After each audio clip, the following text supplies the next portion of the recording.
जय मसीह की प्रियों, आज की इस वीडियो में हम सीखेंगे कि अब बाइबल वचन में मेरी हर समस्या का समाधान है।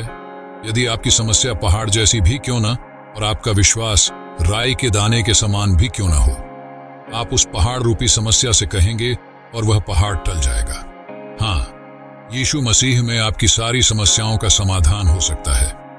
मनुष्य जो स्त्री से जन्मा है वो दुख से भरा और थोड़े दिनों का होता है। हर एक व्यक्ति को समस्या से, परेशानियों से होकर जाना पड़ता है। बाइबल कभी नहीं कहती कि विश्वास करने वालों पर कभी कोई संकट नहीं आएगा, बल्कि ये आश्वासन जरूर देती है कि उस संकट में परमेश्वर आपको अकेला नहीं छोड़ेंगे। धर्मी पर बहुत सी विपत्ति पड़ती तो है, लेकिन परमेश्वर उन्हें उन सब विपत्ति से बाहर निकालता है, जैसे परमेश्वर ने अय्यूब के जीवन में उसे बचाया। जब हमारा भरोसा परमेश्वर पर हो तो वह अवश्य हमारे लिए रास्ता निकालेगा। बाइबल में लिखा है, किसी भी बात की चिंता मत करो। हम चिंता करके केवल अपने दुख को बढ़ाते हैं। यदि चिंता होती है तो उसे परमेश्वर के पास लाना चाहिए। संत पौलुस ने अपनी पत्री में कहा, हमें अपनी प्रार्थनाओं में, अपनी विनती में अपने परमेश्वर के सम्मुख डाल दें। उस परमेश्वर को हमारा ध्यान है। फिलिपियो अध्याय 4 वचन 6। मनुष्य की बहुत सी चिंता वास्तविक नहीं होती। जैसे एक कुएं के पास बड़ी भीड़ लगी थी, सभी औरतें फूट फूट कर रो रही थीं। किसी बुद्धिमान व्यक्ति ने उनसे पूछा, क्या हुआ, क्यों रो रही हो? तब एक दूसरे पर उंगली उठाकर कहने लगी, ये रो रही थी इसलिए मैं भी रो रही हूं। पूछते पूछते उस पहली औरत के पास यह सवाल पूछा गया, आप क्यों रो रही हो? तुम तो सबसे पहले इस कुएं में आई थी, तो क्या हुआ तुम्हारे साथ? उसने कहना शुरू किया, मेरी शादी होने वाली है। मैं सोच रही थी कल जब मेरी शादी हो जाएगी तो मेरा एक बेटा होगा। फिर वो बेटा जब उछल कूद करते हुए इस कुएं के पास आएगा और यदि वो इस कुएं में उछल कूद करेगा तो वह इस कुएं में गिर जाएगा, तो मैं क्या करूंगी, क्योंकि मुझे तो तैरना ही नहीं आता। ये सोच सोच कर मैं रोने लगी। बहुत बार हमारी चिंता बिना आधार के होती है। जो अभी हुआ ही नहीं उस बात को सोच सोच कर हम रोते रहते हैं। विश्वास करें, हमारा भविष्य परमेश्वर के हाथों में है और वह हमें संभाल लेगा। मन में असाध्य रोग लगा हुआ है पाप के कारण, और इस शैतान की योजना से भरे संसार में हमारा मन जो भी सोचता है वह नकारात्मक ही सोचता है। इसलिए इस मन में परमेश्वर के सुंदर वचन और भजन से भरे, ताकि जो कुछ इसमें से निकले वह परमेश्वर के वचन ही हों। एक भला भंडारी अपने भले मन के भले भंडार से भली वस्तुएं निकालता है। उसी प्रकार हमें भी अपने मन के भले भंडार से भली बातें, अर्थात अच्छी और सकारात्मक बातें निकालना चाहिए, ताकि हमें और दूसरों को आशीष प्राप्त हो।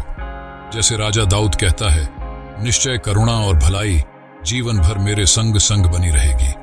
बाइबल में दुख रूपी समस्या के विषय में बताती है कि किस प्रकार अय्यूब, जो परमेश्वर का भय मानने वाला व्यक्ति था और बुराई से दूर रहता था, उसने अपने जीवन में हमेशा प्रार्थना किया था। उस प्रार्थना के कारण उसके और उसके सभी वस्तुओं के ऊपर सुरक्षा का बाड़ा लगा हुआ था। लेकिन एक दिन शैतान ने उसके जीवन में दुख लेकर आया और उसके बेटे बेटियां एक ही दिन में मर गए और वह बहुत ही दुखी हो गया। लेकिन एक दिन परमेश्वर ने उससे बातें की और उसे स्मरण दिलाया, और तब अय्यूब ने अपने मित्रों के लिए अर्थात दूसरों के लिए प्रार्थना किया। तब परमेश्वर ने उसका सारा दुख दूर किया और जो कुछ उसका खो गया था उसे दुगना वापस किया। अय्यूब अध्याय 42 वचन 10। बाइबल बताती है, कई बार हमारे जीवन में समस्या हमारे पापों के कारण भी आती है। जैसे मरकुस रचित सुसमाचार अध्याय 2 वचन 1 से 12 में पाया जाता है।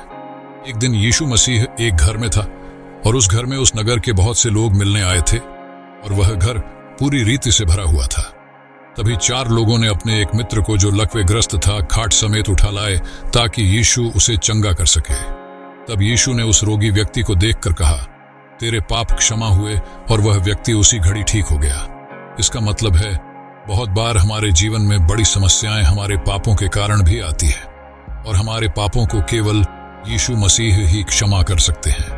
आकाश के नीचे और धरती पर केवल एक ही नाम दिया गया है जिसके द्वारा पापों से क्षमा है। परेशानियों में हमें क्या करना चाहिए, आइए जानते हैं बाइबल के इन 5 वचनों को। पहला वचन, परमेश्वर पर संपूर्ण भरोसा रखें। नीति वचन अध्याय 3 वचन 5।